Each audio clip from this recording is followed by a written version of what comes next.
आज हम एक ऐसी दिल दहला देने वाली घटना को समझेंगे जो सच में किसी के भी रोंगटे खड़े कर सकती है।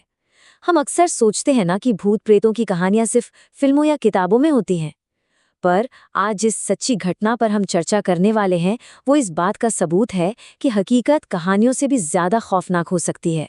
ये कोई मनगढ़ंत कहानी नहीं है, बल्कि एक ऐसी सच्ची घटना है जिसने एक हंसते खेलते कपल की जिंदगी को रातों रात एक भयानक दुस्वप्न में बदल दिया।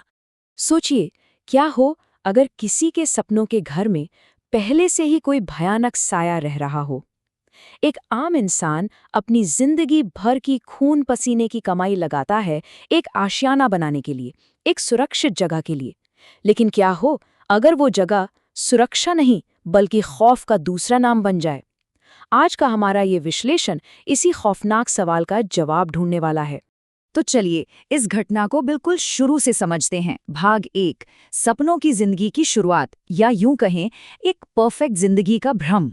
रुद्र और समारिया, इनकी कहानी बिल्कुल किसी फेरी टेल जैसी शुरू हुई थी। कॉलेज में मिले, प्यार हुआ और फिर शादी कर ली। शादी के बाद तो जैसी इनकी जिंदगी बिल्कुल परफेक्ट थी। रुद्र को दिल्ली की एक बड़ी कंपनी में शानदार नौकरी मिल गई, समारिया को भी काम मिल गया और दोनों ने मिलकर दिल्ली की एक बेहद पॉश सोसाइटी में एक शानदार 2 BHK फ्लैट खरीद लिया। ये उनका सबसे बड़ा सपना था। लेकिन इस सपने के दूसरे पहलू की हकीकत जो अभी उनके सामने आनी बाकी थी, वो कुछ और ही थी। एक ऐसा डर जो चुपचाप बढ़ रहा था, कुछ अनदेखी आंखें जो उन्हें लगातार घूर रही थी, और एक ऐसा पैरानॉर्मल खौफ जो उनके इस नए सपनों के महल को बहुत जल्द एक भयानक खंडहर बनाने वाला था। और ये सारा का सारा खौफ, ये सारी खौफनाक चीजें बसी थीं इस एक नंबर के पीछे, 1302, 1302। ये उनका नया पता था। एक हाई राइज आलीशान इमारत के 13वें फ्लोर पर मौजूद उनका वो खूबसूरत सा फ्लैट। देखिए, 1302 सिर्फ ईंट और पत्थर से बनी कुछ दीवारें नहीं थी। ये वो जगह थी जिसे उन्होंने अपनी पनाहगाह समझकर खरीदा था। पर किसी को, सच में किसी को, थोड़ा सा भी अंदाजा नहीं था कि इस छोटे से नंबर के पीछे आखिर कितना बड़ा और खौफनाक राज छिपा है। अब आते हैं भाग 2 पर। फ्लैट 1302 में खौफ, एक अनदेखे रूममेट के पहले संकेत। अक्सर क्या होता है, जब कोई किसी नई जगह शिफ्ट होता है ना, तो हमारा दिमाग अजीब आवाज़ों या घटनाओं के लिए कोई ना कोई लॉजिकल वजह ढूंढ ही लेता है। अरे हवा होगी या बिल्ली होगी।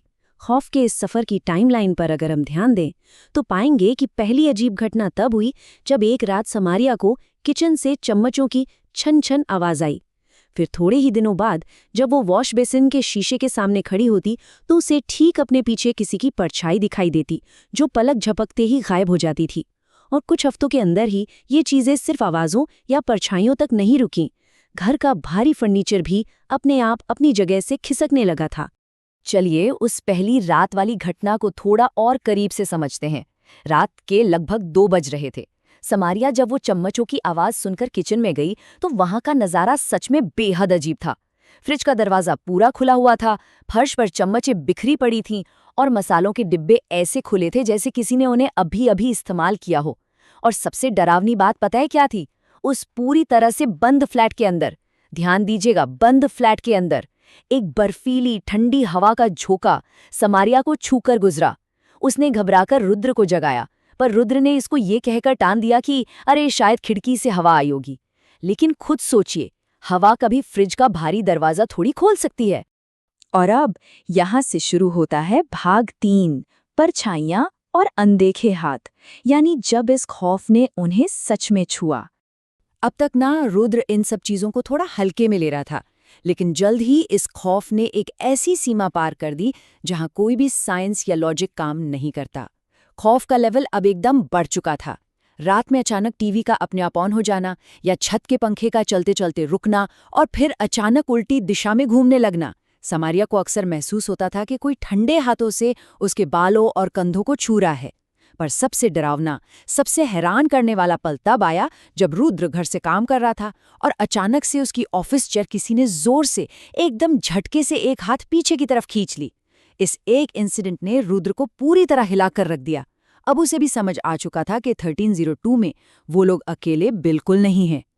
जिस रात रुद्र को ये एहसास हुआ ठीक उसी रात करीब 10 बजे फ्लैट की बत्ती अचानक गुल हो गई, पूरा ब्लैकआउट।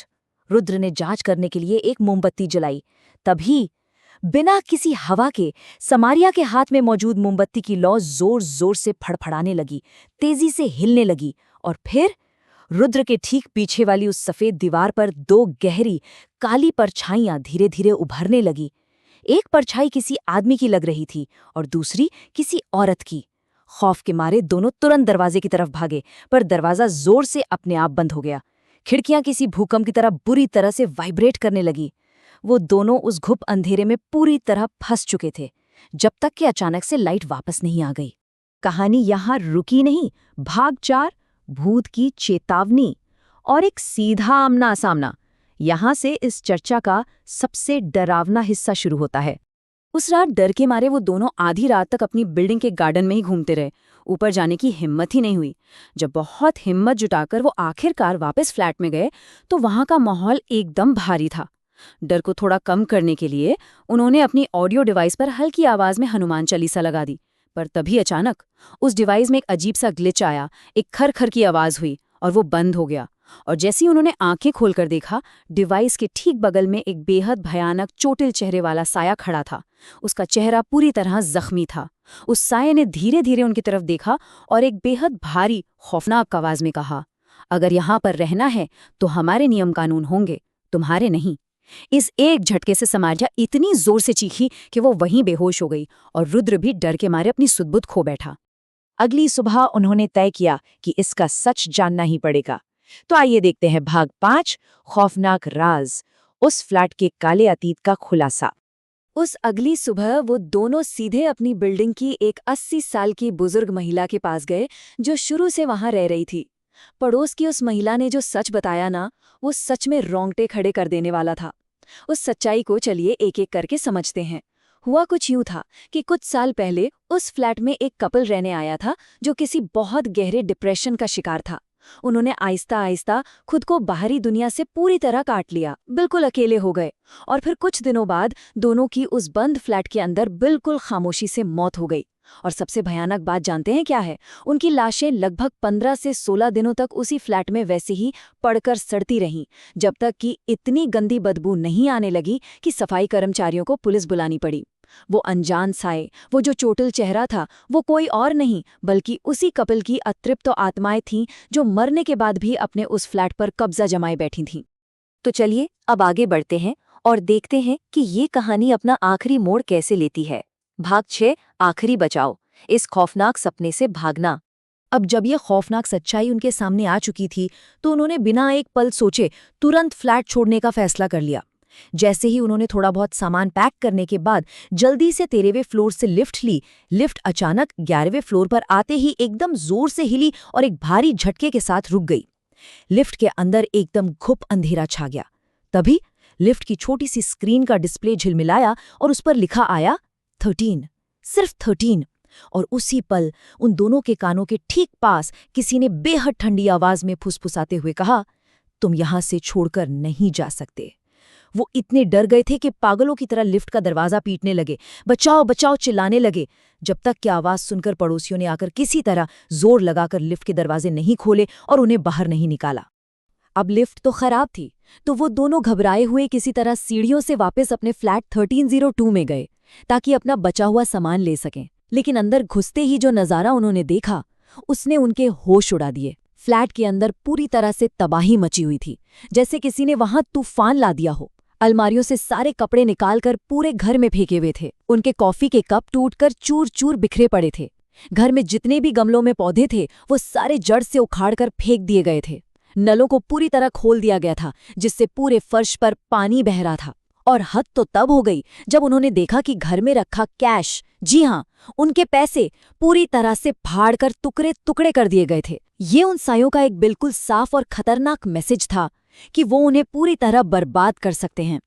लेकिन पता है, इस पूरी तबाही और इस हद पार डर के बीच भी रुद्र ने हिम्मत नहीं हारी। उस बर्बादी के बीच खड़े होकर उसने अपनी पूरी ताकत जुटाई और उस शैतानी ताकत को ये खुली चेतावनी दी। उसने कहा, हम इंसान हैं और तू सिर्फ एक शैतान, तू हमसे कमजोर है। अगर सलामती चाहता है तो यहीं रहे और हमारे पीछे मत आना। ये एक बेहद बहादुरी भरा कदम था।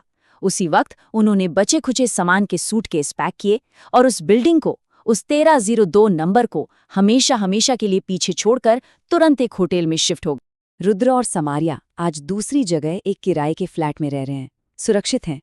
लेकिन वो लोग आज भी 1302 की तरफ देखने की या उसके बारे में बात करने की हिम्मत नहीं जुटा पाते। और यहीं आकर इस कहानी के आखिर में ये बेचैन करने वाला सवाल हमारे सामने आता है। वो दोनों उस फ्लैट से तो बच निकले, लेकिन जब किसी घर का अतीत इतना काला और भयानक हो तो क्या वो खौफ सिर्फ उन ईंट पत्थर की दीवारों के बीच ही कैद रह जाता है, या उस खौफ का कुछ हिस्सा, कुछ अंधेरा हमेशा के लिए इंसानों के जहन में उनके साथ ही चला जाता है? सोचिएगा जरूर इस बारे में। आज के इस विश्लेषण को सुनने और इस चर्चा में जुड़ने के लिए बहुत बहुत शुक्रिया।